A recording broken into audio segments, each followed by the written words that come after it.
Hello बच्चों, बहुत बहुत नमस्कार। हम आज जो टॉपिक शुरू करेंगे वह है रे ऑप्टिक्स। अच्छा, रे ऑप्टिक्स में कौन कौन सा चैप्टर हम लोग पढ़ेंगे या कौन कौन से टॉपिक्स पढ़ेंगे, कुछ टॉपिक्स को पहले मैं आपको क्लियर कर दूं कि कौन कौन से टॉपिक्स हमको रे ऑप्टिक्स में पढ़ने हैं, ताकि आप जान जाएं कि रे ऑप्टिक्स के अंतर्गत आएगा। तो देखिएगा कि रे ऑप्टिक्स, जिसको हम हिंदी में किरण प्रकाश की कहते हैं, यह प्रकाश को सीधी रेखा में चलने वाली किरण माना जाता है। इसमें प्रकाश को रे ऑप्टिक्स में जो प्रकाश है उसको मानते हैं कि यह प्रकाश सीधी रेखा में चलती है, यदि यह किरण के रूप में। अच्छा, इसमें आमतौर पर कौन कौन से टॉपिक पढ़ाए जाते हैं ये लिखा हुआ है मैंने, जैसे रिफ्लेक्शन ऑफ लाइट, प्रकाश का परावर्तन। अच्छा, प्रकाश के परावर्तन में क्या क्या है? प्रकाश का परावर्तन क्या है, परावर्तन के नियम वगैरह क्या होते हैं? समतल दर्पण, समतल दर्पण से प्रतिबिंब का बनना, गोली दर्पण, गोली दर्पण से प्रतिबिंब का बनना, दर्पण का सूत्र क्या होता है, आवर्धन क्या होता है, दर्पण से प्रतिबिंब का बनना क्या होता है, दर्पण के उपयोग क्या है, ये सब पढ़ना है हमको। दूसरा है रिफ्रैक्शन ऑफ लाइट, जिसको प्रकाश का अपवर्तन कहते हैं। अब अपवर्तन क्या होता है, अपवर्तन के नियम क्या है, अपवर्तनांक स्नेल का नियम क्या है, आभासी गहराई क्या होती है, पूर्ण आंतरिक परावर्तन क्या होता है, क्रांतिक कोण क्या होता है, और प्रकाशिक तंतु किसे कहते हैं, लेंस क्या है, लेंस के प्रकार क्या है, लेंस का सूत्र क्या है, लेंस का आवर्धन क्या है, लेंस की क्षमता क्या है, उत्तल और अवतल लेंस की प्रतिबिंब कैसे बनते हैं, लेंसों के संयोजन की फोकस दूरियां क्या है, तमाम चीजें इस टॉपिक में पढ़ना है। अगला है प्रिज्म। प्रिज्म किसे कहते हैं, प्रिज्म के प्रकार के अपवर्तनांक का सूत्र क्या होता है, पतले प्रिज्म के सूत्र क्या होता है, प्रिज्म से विचलन क्या है, प्रिज्म के द्वारा वर्ण विक्षेपण क्या है, वर्ण विक्षेपण क्षमता क्या होती है, ये इस टॉपिक में पढ़ना है। अगला है ऑप्टिकल इंस्ट्रूमेंट या प्रकाशिकी यंत्र। इस टॉपिक में पढ़ना है सरल सूक्ष्मदर्शी किसे कहते हैं, सूक्ष्मदर्शी क्या होता है, खगोलीय दूरदर्शी क्या है, खगोलीय दूरदर्शी में हमको दो से पढ़ना है, परावर्ती दूरदर्शी व अपवर्ती दूरदर्शी। तो ये जो रे ऑप्टिक्स है, उस रे ऑप्टिक्स के अंतर्गत यही टॉपिक शुरू करेंगे। अच्छा, शुरुआत में आपको यही टॉपिक्स पढ़ना भी है। इस टॉपिक्स को रे ऑप्टिक्स के अंतर्गत इसलिए रखा गया है क्योंकि इस प्रकाश को सीधी रेखा में चलने वाली किरण माना गया है। यहाँ पर रे डायग्राम खींचते हैं, लाइनें खींच के प्रतिबिंब बनाते हैं, चीजों को दिखाते हैं। तो यह रे ऑप्टिक्स के अंतर्गत ये टॉपिक्स आए हैं। ठीक है, अब इसको नोट कर सकते हैं।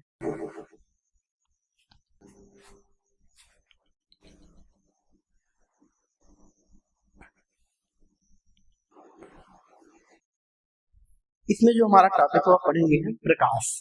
प्रकाश किसे कहते हैं? तो प्रकाश क्या है? प्रकाश एक प्रकार की ऊर्जा होती है जो हमारी आंखों पर दृष्टि संवेदना उत्पन्न करती है। जब किसी वस्तु से परावर्तित प्रकाश की किरणें हमारी आंखों पर पड़ती है तो वह वस्तु हमें दिखाई देती है। प्रकाश स्वयं नहीं दिखाई देता, बल्कि यह वस्तुओं को देखने में क्या है, सहायक होता है। तो यहाँ पे हमने कहा कि प्रकाश एक प्रकार की ऊर्जा है। अब जब ठंडी का मौसम आता है, धूप नहीं निकलता है और आपको खूब ठंडी लगती है, खूब पहने ओढ़े होते कपड़ा वगैरह, लेकिन जैसे ही धूप में चले जाते हैं फिर अपने आप को तरोताजा महसूस करते, लगता है कि हमारे शरीर में कोई एनर्जी आ गई है, तो उस समय आपको सोर्स एनर्जी मिल रही होती है। तो दूसरा हमने कहा कि ये हमारी आंखों को दृष्टि संवेदना उत्पन्न करती है। ऐसे सूर्य की तरफ आंख करके आप देखेंगे तो आपकी आंखों में क्या आ जाएगा, पानी आ जाएगा। उसका अर्थ क्या है कि हमारी आंखें प्रकाश के प्रति संवेदनशील है कि कितनी मात्रा में हमारी आंखों पर प्रकाश प्रवेश करे, इसको दृष्टि संवेदना करते हैं। हमारी आंखें संवेदनशील है प्रकाश के लिए। जब किसी वस्तु से टकराकर प्रकाश हमारी आंखों तक पहुंचता है तो वह वस्तु हमको दिखाई देता है। प्रकाश स्वयं नहीं दिखाई देता, यह बल्कि वस्तु को देखने में क्या है, सहायक होता है। एग्जाम्पल समझिए, जैसे रूम का घर, एक कमरा है रूम का, वह कमरा बहुत अंधेरे में है या अंधेरा कमरा है, तो कभी आप किसी सामान को ढूंढने कमरे में जाते हैं, सामान नहीं दिखता, लेकिन जैसे ही उस पर लाइट अटैच उस वस्तु की तरफ करते हैं तो प्रकाश जैसे उस वस्तु से पड़ा, टकरा के हमारी आंखों तक पहुंच गया तो वह वस्तु को दिखाई देती है। इससे क्या पता चलता है, प्रकाश स्वयं नहीं दिखाई देता, बल्कि यह वस्तु को देखने में क्या होता है, सहायक होता है। प्रकाश स्वयं नहीं दिखता है, उसका कार्य कि बहुत निम्न कोटि का है, ये बहुत छोटी मात्रा में होता है, या इसको मापते हैं वेवलेंथ में, ये एंगस्ट्रॉम में होता है। तो प्रकाश की जो तरंग होती है वो 4000 एंगस्ट्रॉम से 8000 एंगस्ट्रॉम होती है, या 400 नैनोमीटर से 800 नैनोमीटर के बीच होती है।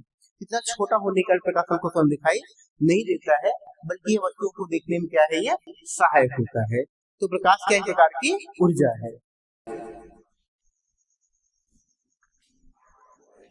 तो डिफिनेशन है कि प्रकाश एक प्रकार की ऊर्जा है, जैसे मैंने बताया आपको, जो हमारी आंखों पर दृष्टि संवेदना उत्पन्न करती है। जब किसी वस्तु से परावर्तित प्रकाश की किरणें हमारी आंखों पर पड़ती है तो वह वस्तु में दिखाई देती है। प्रकाश स्वयं नहीं दिखाई देता, बल्कि यह वस्तु को देखने में क्या है, सहायता करता है। अब मान लीजिए कि यह एक वस्तु है, यह एक वस्तु। अब जब इसे प्रकाश ऐसे आपतित होगा कर पड़ेगा और ये टकरा के ऐसे हमारी आंखों तक पहुंचेगा, तभी यह वस्तु आपको दिखाई देगी। अच्छा, प्रकाश आ कहां से रहा होगा, किसी प्रकाश स्रोत से आ रहा होगा। एक सोर्स ऑफ लाइट है, ये एक प्रकाश का स्रोत है। पृथ्वी पे प्रकाश का जो सबसे बड़ा स्रोत है वह सूर्य होता है। तो अच्छा, इसके आधार पर वस्तु को दो भागों में बांटा गया। एक है दीप्त वस्तु जिसको ल्यूमिनस ऑब्जेक्ट कहते हैं, और एक है अदीप्त वस्तु जिसको नॉन ल्यूमिनस ऑब्जेक्ट। ल्यूमिनस का मैटर आता है ना, इन्वर्टर आता है, वही ल्यूमिनस है, जो स्वयं प्रकाश उत्पन्न करते हैं।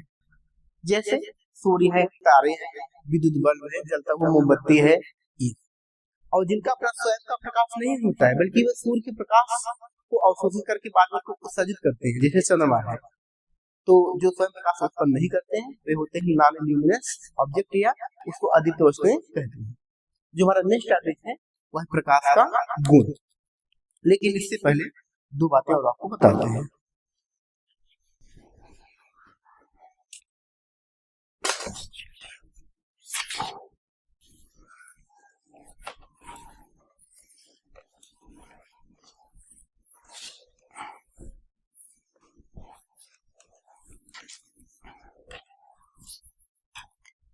किरण किसे कहते हैं, रे या किरण।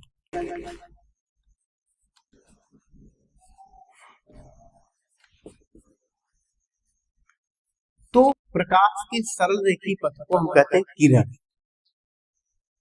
प्रकाश के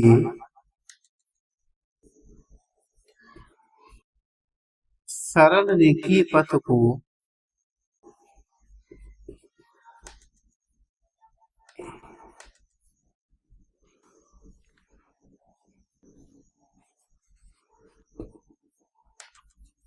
किरण कहते हैं। और रे कुछ ऐसे बनता है, इसको कहते हैं रे। प्रकाश का जो सरल रेखीय पथ होता है वह किरण कहलाता है। अगला है प्रकाश किरण।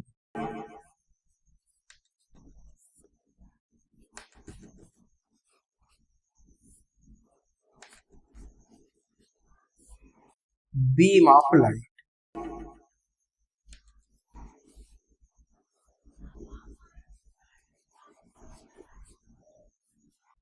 तो प्रकाश के किरणों के समूह, मतलब प्रकाश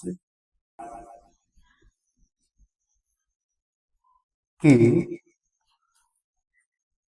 किरणों के समूह को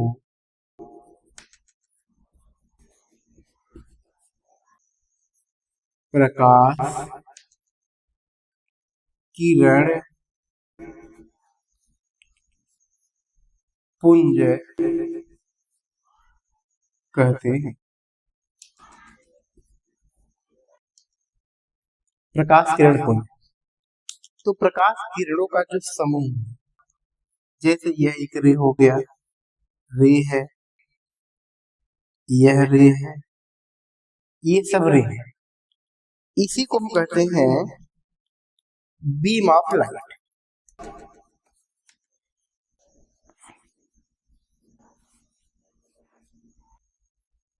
यही कहलाता है बीम ऑफ लाइट, प्रकाश किरण पुंज कहते हैं। अब आता है कि प्रकाश का गुण क्या होता है।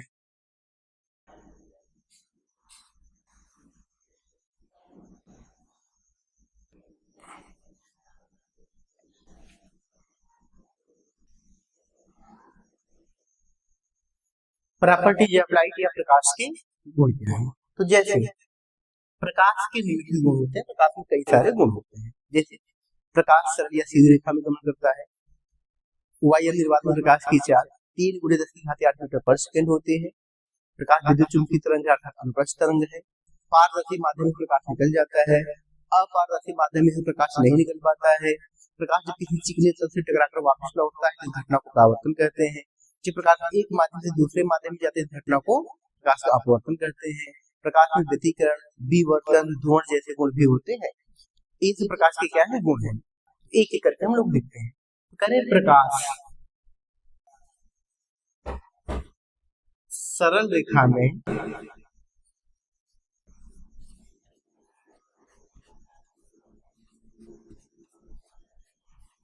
गमन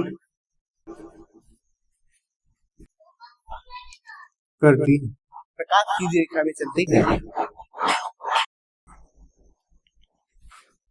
तो प्रकाश के गुण में प्रकाश सरल रेखा में गमन करती है या सरल रेखा में संचित होती है। प्रकाश एक विद्युत चुम्बकीय तरंग है।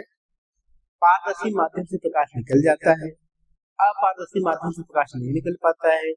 प्रकाश किरणें एक माध्यम से दूसरे माध्यम में प्रवेश करती हैं, अपने पथ से विचलित हो जाती है, इस घटना को अपवर्तन कहते हैं। चमकदार तलों से टकराकर प्रकाश के लौटने की घटना को प्रकाश का परावर्तन कहते हैं। प्रकाश में व्यतिकरण, विवर्तन व ध्रुवण जैसे गुण भी होते हैं। तो व्यतिकरण का मतलब होता है कि जब दो प्रकाश तरंगे जिनके आयाम लगभग समान हो एक साथ एक ही दिशा में संचलित होती हैं तो उनके मिलने से माध्यम के कुछ बिंदुओं पर परिणामी तीव्रता अधिकतम होती है और कुछ बिंदुओं पर परिणामी तीव्रता न्यूनतम होती है। घटनाओं को व्यतिकरण करते हैं। एक टॉपिक मिलेगा। विवर्तन का मतलब होता है कि प्रकाश का किसी तीक्ष्ण किनारों से मुड़ना प्रकाश का विवर्तन कहलाता है।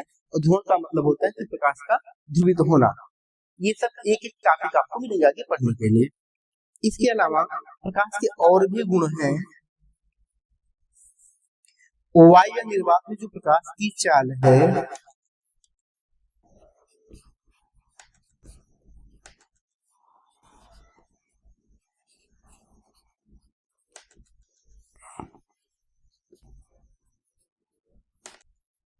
यह होती है 3 गुणे 10⁸ मीटर पर सेकेंड।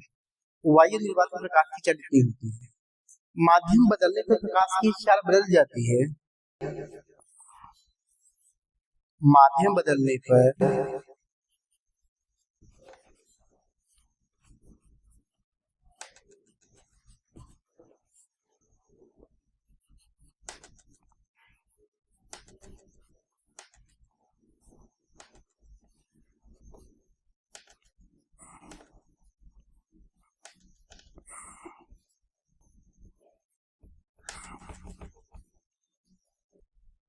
अगर मीडियम बदल गया, माध्यम बदल गया, प्रकाश की चाल भी क्या है बदल जाएगी।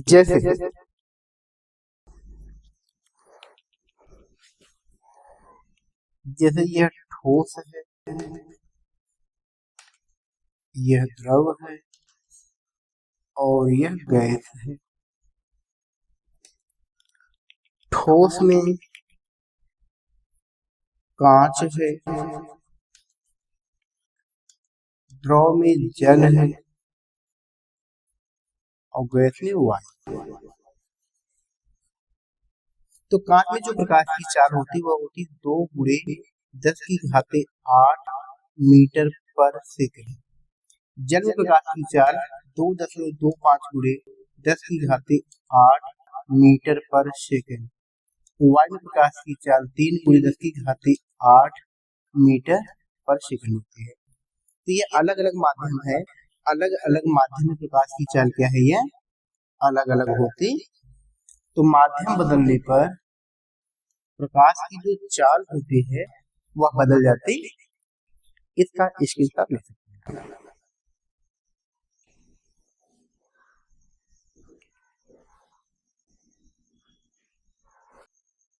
भिन्न भिन्न माध्यम प्रकाश की चाल भिन्न भिन्न होती है। अर्थात माध्यम बदलने पर, माध्यम के बदलने पर प्रकाश की चाल भी बदल जाती है। जैसे ठोस अर्थात कांच, इसमें प्रकाश की चाल 2 गुणे 10⁸ मीटर पर सेकेंड। जल में 2.25 गुणे 10⁸ मीटर पर सेकेंड। वायु में 3 गुणे 10⁸ मीटर पर सेकेंड। या निर्वात में भी यही। अगर इसको मैं किलोमीटर में चेंज कर दूंगा तो ये होगा 2 लाख किलोमीटर पर सेकेंड, ये 2.25 लाख किलोमीटर पर सेकेंड और ये 3 लाख किलोमीटर पर सेकेंड। ये प्रकाश की चाल, ये मीटर में है बदलने के लिए 1000 से भाग लगा देंगे तो किलोमीटर में बदल देंगे। अगला, दृश्य प्रकाश की तरंग दैर्घ्य 4000 एंगस्ट्रॉम से 8000 एंगस्ट्रॉम के मध्य होती है। एक एंगस्ट्रॉम का मतलब होता है 10 की घात -10 मीटर। इस और एक नैनोमीटर का मतलब 10 की घात -9 मीटर। इसको मैंने चेंज कर दिया तो ये होगा 400 नैनोमीटर से 800 नैनोमीटर। अगर आपको सुविधा है तो आप यहाँ देख सकते हैं, जैसे मैंने लिखा 4000 एंगस्ट्रॉम से 8000 एंगस्ट्रॉम। हमने कहा इसको हम लिख सकते हैं गुणे 10 की घाते -10 मीटर से 8000 गुणे 10 की घाते -10 मीटर। ये हो गया। इसको मैं लिख सकता हूँ, ये होगा 400 गुणे, ये होगा 10 की घाते 1, 1 शून्य यहाँ से कम कर देंगे, ये होगा 10 की घाते -9 हो जाएगा। और ये होगा 800, एक यहाँ 10 की घाते 1 होगा धन में, और 10 है ही तो ये होगा 10 की घाते माइनस, ये भी होगा 9 मीटर। अब मैंने यहाँ लिखा 10 की घाते 9 मीटर का मतलब होता है 1 नैनोमीटर। तो यह 1 नैनोमीटर है, ये 1 नैनोमीटर, तो ये होगा 400 गुणे 1 नैनोमीटर यानी 400 नैनोमीटर से 800 नैनोमीटर। ये चीज मैं यहाँ लिखा। दूसरी चीज, अगर ये बदलने में दिक्कत है तो इसको भी देख लीजिए। जैसे मैंने लिखा है कि 2 गुणे 10 की घाते 8 मीटर पर सेकंड, 2 गुणे 10 की घाते 8 मीटर बटे सेकंड लिखा, इसको लिखेंगे 2 गुणे 10 की घाते 5, और यहाँ लिखेंगे 10 की घाते 3 मीटर बटे सेकंड। 10 की घाते 3 का मतलब होता है 1 किलोमीटर। ये होगा 2 गुणे 10 की घाते 5, और 10 की घाते 3 यानी 1000 मीटर का मतलब 1 किलोमीटर। एक का पूरा करंट वही आएगा, और बटा सेकंड में सेकंड लिख देंगे। 10 की घाते 5 का मतलब होता है 1 लाख, तो 2 लाख किलोमीटर पर सेकंड। इसको इस तरीके से लिखा गया है, इसका स्क्रीनशॉट ले सकते हैं। इसी कारण से प्रकाश हमको दिखाई नहीं देता है, क्योंकि इसकी वेवलेंथ है बहुत कम है। इतना नैनोमीटर, बताइए इतना छोटा दिख सकता है आपको, इसलिए नहीं दिखता है आपको।